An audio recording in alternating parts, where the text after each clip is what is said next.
नमस्कार, मैं प्राध्यापक डॉक्टर अनूप दलवी, अध्यक्ष हिंदी विभाग RBNB कॉलेज श्रीरामपुर।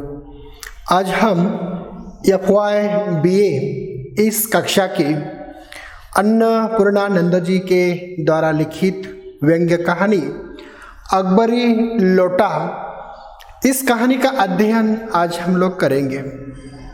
अन्नपूर्णानंद जी का जन्म 21 सितंबर 1895 ईस्वी को उत्तर प्रदेश में हुआ। उनकी पढ़ाई उत्तर प्रदेश के गाजीपुर के एक छोटे से गांव में तथा लखनऊ के केविन कॉलेज में उनका BSc तक का अध्ययन की पूर्ति हुई। 12 वर्ष की उम्र में उन्होंने लेखन कार्य के लिए प्रारंभ किया। प्रसिद्ध हास्य पत्रिका मतवाला उनका पहला निबंध खोपड़ी प्रकाशित हुआ। हिंदी साहित्य में एक हास्य व्यंग्य लेखक के रूप में अन्नपूर्णानंद जी का अत्यंत उल्लेखनीय स्थान है। उन्होंने हिंदी साहित्य को एक नई ऊंचाई प्रदान करने का प्रयास किया है। उनका लेखन समाज के प्रति मीठी चुटकी लेते हुए कुरीतियों को दूर करने का प्रयास करता है। इनमें से किसी के प्रति द्वेष या घृणा का भाव नहीं है, बल्कि समाज को जगाने का प्रयास उन्होंने अपने साहित्य के माध्यम से किया है। इसी कारण उनका मनोरंजन यह भिन्न कोटि का बन जाता है। अकबरी लोटा इस कहानी के माध्यम से लेखक ने कल्पना के सहारे मुख्य पात्र तथा लाला झाऊलाल की समस्या का हल अत्यंत रोचक ढंग से खोजने का प्रयास किया है। अपने मित्र और एक अंग्रेजी पात्र के माध्यम से यह बताने का प्रयास किया है कि दूसरों को नीचा दिखाने के लिए व्यक्ति कुछ भी कर सकता है। लाला झाऊलाल का बेढंगा लोटा किस तरह से ऐतिहासिक लोटा बनकर अंग्रेजों के संग्रहालय का अंग बन जाता है, इसका चित्रण मन को गुदगुदाता है। अन्नपूर्णानंद जी का निधन 4 दिसंबर 1962 ईस्वी में हुआ। अन्नपूर्णानंद जी की जो प्रमुख रचनाएं हैं उनमें से मेरी हजामत, मगन राहु चोला, मंगल मोद, कह कवि चच्चा, मन मयूर मिसेर जी, ये उनकी रचनाएं विशेष उल्लेखनीय है। अन्नपूर्णानंद जी का ऐतिहासिक लोटा किस तरह से अंग्रेजों के संग्रहालय का अंग बन जाता है, उनका व्यंग्यात्मक विवेचन प्रस्तुत कहानी के माध्यम से हुआ है। लाला झाऊलाल की घर की परिस्थिति बहुत अच्छे थी, कोई संतान नहीं थी। काशी की ठटेरी बाजार में उनका मकान था। मकान के नीचे उनकी दुकान थी, जिसे 100 रुपया मासिक किराया उन्हें मिलता था। परिणाम तो अच्छा खाते थे, अच्छा पहनते थे, परंतु उन्होंने कभी एक साथ 250 रुपये कभी नहीं देखे थे। और एक दिन उनकी पत्नी ने उन्हें 250 रुपये की मांग की। साथ ही पत्नी ने उनकी मनोदशा देखकर कहा कि अगर आपसे नहीं है तो डरिए मत, आप देने में असमर्थ हैं तो मैं मेरे भाई से मांग लूंगी। और प्रतिक्रिया स्वरूप उन्होंने अत्यंत रोष के साथ कहा, अजय हटाओ, 250 रुपयों के लिए अपने भाई से भीख मांगोगी, मुझसे लेना। प्रतिक्रिया स्वरूप पत्नी कहती है, लेकिन मुझे इसी जिंदगी में चाहिए। तो लाला झाऊलाल अपनी पत्नी को कहते हैं, आज इसी सप्ताह में ले लेना। और साथ ही पत्नी कह देती है कि सप्ताह का मतलब 7 दिन से है या 7 वर्ष से है। लाला झाऊलाल ने रौब के साथ अपनी पत्नी को कहा, आज से 7वें दिन मुझसे रुपए ले लेना। और इसी तरह से लाला झाऊलाल ने अपनी पत्नी को 250 रुपये देने का अभिवचन दिया। लाला झाऊलाल ने जोश के साथ अपनी पत्नी को 250 रुपये देने का आश्वासन तो दिया, परंतु जैसे जैसे दिन व्यतीत हो गए तो उनकी चिंता बढ़ने लगी। तो वे सोचते हैं कि अगर रुपए नहीं दिए तो पत्नी की नजरों में मेरा क्या मूल्य रह जाएगा। अपनी वाह की, अपनी प्रशंसा की सैकड़ों गाथाएं उन्होंने अपनी पत्नी को सुनाई थी। पत्नी को उन्होंने अनेक कथाएं बताई थी जिससे उनकी प्रशंसा हो। अब रुपए नहीं दिए तो पत्नी को क्या मुंह दिखाएंगे। जैसे जैसे दिन बढ़ रहे थे उसी के साथ लाला झाऊलाल की चिंता भी दिन ब दिन बढ़ने लगी। लाला झाऊलाल ने अपने मित्र पंडित बिलवासी मिश्र को अपनी विपदा सुनाई, अपनी कहानी सुनाई और उन्होंने भी उसे आश्वासित किया, अब रुपए मेरे पास नहीं है, परंतु अगर किसी से रुपयों का इंतजाम हो गया तो मैं तुम्हें दे दूंगा। इस तरह से सप्ताह का अंतिम दिन आ गया।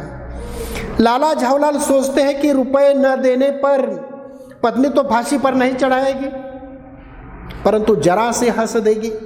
वह हंसी कैसे होगी, इसकी कल्पना से झाऊलाल की अंतरात्मा में मरोड़ उत्पन्न होती है।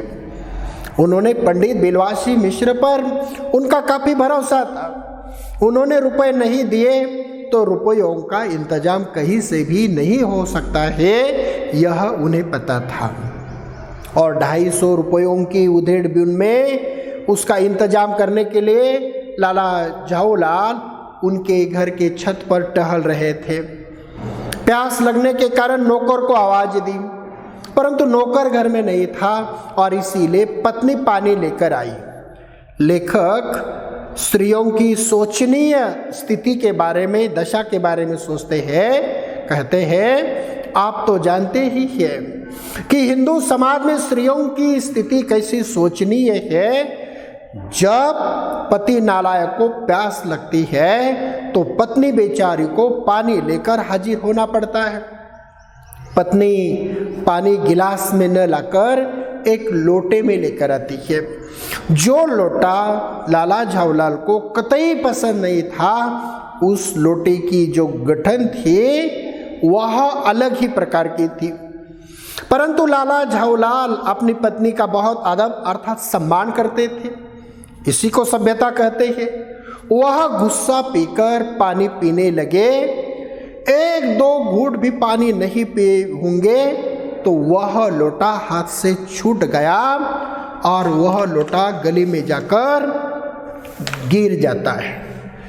उसी तरह से जोर का हल्ला हो जाता है। उसी समय दौड़कर वह नीचे आ गए। तब तक आंगन में भारी भीड़ हो गई थी। उस भीड़ में एक अंग्रेज नकशिक उस पानी से भीग गया था, जो अपने पैर का एक अंगूठा सहलाता हुआ दूसरे पैर पर नाच रहा था। लाला झाऊलाल ने हाथ जोड़कर सभी परिस्थितियों का बयान किया और जब उस अंग्रेज को पता हो गया कि यह लोटा लाला झाऊलाल का है, इस लोटे का मालिक लाला झाऊलाल है, तो उन्होंने अंग्रेजी में उसे बहुत गालियां दी। और झाऊलाल ने पहली बार महसूस किया अंग्रेजी भाषा में गालियों का ऐसा प्रकांड कोश होता है। ऐसी अवस्था में पंडित बिलवासी मिश्र वहां आए। उन्होंने भीड़ को हटाया और अंग्रेजी साहब से उन्होंने कहा, आपके पैर में शायद चोट आ गई है, आप आराम से कुर्सी पर बैठ जाइए। और साथ ही लाला झाऊलाल की ओर इशारा करते हुए कहते हैं कि पंडित बिलवासी मिश्र उस अंग्रेज को कहते हैं कि आप इस शख्स को जानते हैं। और प्रतिक्रिया स्वरूप वह अंग्रेज कहता है कि बिल्कुल नहीं, ऐसे आदमी को मैं जानना भी नहीं चाहता, जो निरीह राह पर चले व्यक्ति पर लोटे से वार करे। ही इज डेंजरस लिनेटिक, यानी है एक खतरनाक मुजरिम है। ही इज डेंजरस क्रिमिनल, मतलब एक खतरनाक मुजरिम है। ऐसे व्यक्ति से मैं परिचय करना नहीं चाहता हूँ। पंडित बिलवासी मिश्र की जालसाजी लाला झाऊलाल की समझ में नहीं आई। वो सोचने लगे कि अरे यह मेरा मित्र है और फिर भी इस तरह से क्यों बोल रहा है। साथ ही अंग्रेज झाऊलाल से पुलिस में रिपोर्ट करते हुए हिरासत में लेना चाहता है। पंडित बिलवासी मिश्र अंग्रेज को कहते हैं, पुलिस में रिपोर्ट करने के लिए मैं भी आपके साथ आऊँगा, पर आपकी इजाज़त हो तो पहले मैं इस लोटे को खरीद लूँगा। मैं 50 रुपये इस लोटे का दाम देता हूँ। प्रतिक्रिया स्वरूप अंग्रेज कहता है, आप इस रद्दी लोटे का दाम 50 रुपये क्यों लगा रहे हो? तो पंडित बिलवासी मिश्र अंग्रेज को कहते हैं, मैं तो आपको एक विद्वान आदमी समझता था, एक सुशिक्षित आदमी सोचता था। ये जनाब, यह एक ऐतिहासिक लोटा जान पड़ता है। मुझे विश्वास है कि यह सुप्रसिद्ध अकबरी लोटा है, जिसकी खोज संसार भर में हो रही है। संसार भर के सारे म्यूजियम इस लोटे के लिए परेशान हैं।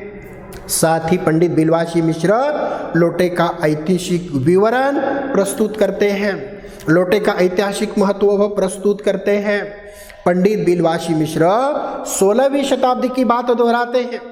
कहते हैं कि बादशाह हुमायूं शेर शाह से हार कर भाग गया था और सिंध रेगिस्तान में मारा घूम रहा था। ऐसे अवसर पर प्यास के कारण उसकी जान निकल रही थी और उसी समय एक ब्राह्मण ने इस लोटे से उसे पानी पिलाकर उसकी जान बचाई। हुमायूं के बाद अकबर दिल्ली शोर हो गया।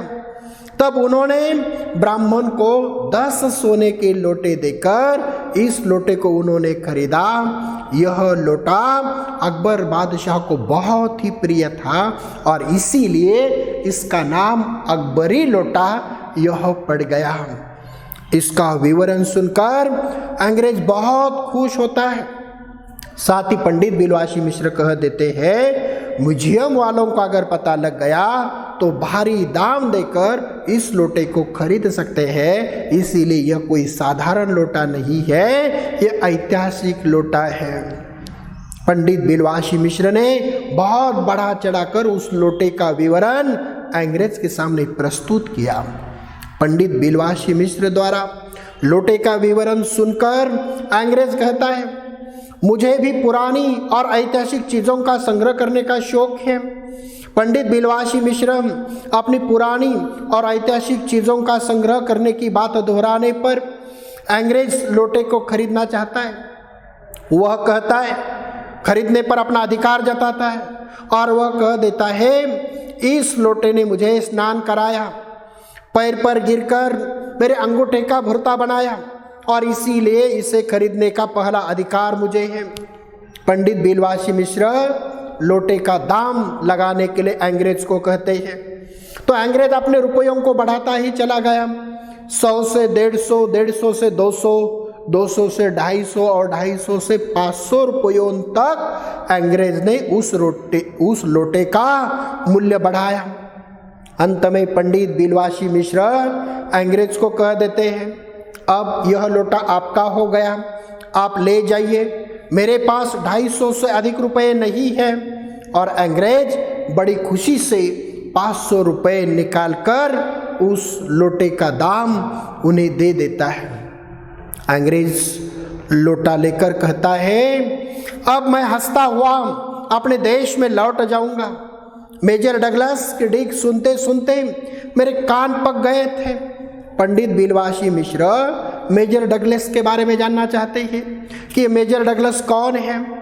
तो वह अंग्रेज उन्हें बता देते हैं, मेजर डगलस यह मेरे पड़ोसी हैं। पुरानी चीज़ों का संग्रह करने का उन्हें भी शौक है और इसीलिए हम दोनों में प्रतियोगिता बनी हुई है, हम दोनों में होड़ बनी हुई है। वे गत वर्ष हिंदुस्तान में आए थे और उन्होंने यहाँ से जहांगीरी अंडा खरीद लिया था। पंडित बिलवासी मिश्र जहांगीरी अंडे का इतिहास जानना चाहते कि जहांगीरी अंडा क्या है। तो अंग्रेज उन्हें बता देता है, आप तो जानते ही होंगे कि एक कबूतर ने नूरजहां से जहांगीर का प्रेम कराया था। जहांगीर ने नूरजहां से पूछा था कि तुमने मेरा कबूतर कैसे उड़ा दिया। तो नूरजहां ने दूसरा कबूतर उड़ा दिया और उन्होंने कह दिया ऐसा कबूतर मैंने उड़ा दिया। उसके भोलेपन पर जहांगीर बहुत प्रसन्न हो गए और उनके भोलेपन से जहांगीर का नूरजहां से प्रेम हो गया, परंतु कबूतर का एहसास वे कभी भूल नहीं पाया। उसके एक अंडे को उन्होंने जतन से रखा और बाद में वह अंडा जहांगीरी अंडा नाम से प्रसिद्ध हो गया और उसी को मेजर डगलस ने दिल्ली में एक मुसलमान सज्जन से 300 रुपये में उन्होंने खरीदा था। परंतु मेरा ये जो अकबरी लोटा है वह अकबरी लोटा उस जहांगीरी अंडे से एक पुश्त अर्थात एक पीढ़ी पुराना है। अतः अंग्रेज साहब से झाऊलाल से 500 रुपये देकर वह लोटा खरीद लेता है और वह चला गया। घटित प्रसंग से झाऊलाल को खुशी का ठिकाना नहीं रहा। पंडित बिलवासी मिश्र ने रुपए संभाल कर रखने के लिए लाला झाऊलाल को कहा और वे सोचते हैं रुपया अगर अपना हो तो उसे सहजना एक सुखद और सम्मोहक कार्य होता है कि मनुष्य उस समय सहज में तन्मयता से प्राप्त कर लेता है। उन्होंने अपनी पत्नी की संदूक में 250 रुपये रख दिए और सुबह 8 बजे तक वह सोते रहे। प्रस्तुत कहानी में अंग्रेजों के अज्ञान का व्यंग्यात्मक ढंग से पर्दाफाश करने का प्रयास अन्नपूर्णानंद जी ने किया है, तो दूसरी ओर पत्नी के प्रति सम्मान की भावना उजागर करने का प्रयास किया है। स्त्री पुरुष समानता का भी महत्व विषित करने का प्रयास प्रस्तुत व्यंग्य रचना के माध्यम से हुआ है। प्रस्तुत व्यंग्य रचना में कथा वस्तु के रूप में कल्पना के सहारे लाला झाऊलाल की समस्या का हल निकालने का प्रयास किया है। संवेदनशील पाठक की कामना की गई है। अंग्रेजों की समस्या का हल किया गया है। पात्र तथा चरित्र चित्रण के रूप में मुख्य पात्र लाला झाऊलाल की पत्नी, उनके मित्र पंडित बिलवासी मिश्र तथा अंग्रेज यह मुख्य भूमिका के रूप में तथा पात्र तथा चरित्र के रूप में यहाँ दिखाई देते हैं। कथोपकथन के रूप में यह व्यंग्यात्मक कहानी है। जैसे पत्नी कहती है रुपए मांगने पर पति से कहती है डरिए मत, आप देने में असमर्थ हो तो मैं मेरे भाई से मांग लूँगी। तो पति कहता कि मुझसे ले लेना, परंतु पत्नी कहती है मुझे इसी जन्म में चाहिए। वह कहते हैं कि 7वें दिन ले लेना, तो वह कह देती है 7 दिन का मतलब या सप्ताह का मतलब 7 दिन से है या 7 वर्ष से है। अतः व्यंग्यात्मक कथनों की सृष्टि प्रस्तुत कहानी में हुई है। देश काल वातावरण के रूप में व्यंग्यात्मक कहानी के द्वारा अंग्रेजों को हास्य का लक्ष्य बनाया गया है तथा भारतीय नारियों की मनोदशा का चित्रण इस कहानी में विशद किया गया है। भाषा शैली के रूप में व्यंग्यात्मक भाषा शैली का प्रयोग, पात्रानुकूल भाषा, प्रसंगानुकूल भाषा, रोचक और प्रभावशाली भाषा का प्रयोग इस कहानी में हुआ है। उद्देश्य के रूप में नारी के प्रति सम्मान की भावना उजागर हुई है तथा भारतीय लोगों की प्रासंगिकता का चित्रण किया करते हुए अंग्रेजों को हंसी का लक्ष्य बनाने का प्रयास प्रस्तुत कहानी के द्वारा हुआ है। धन्यवाद।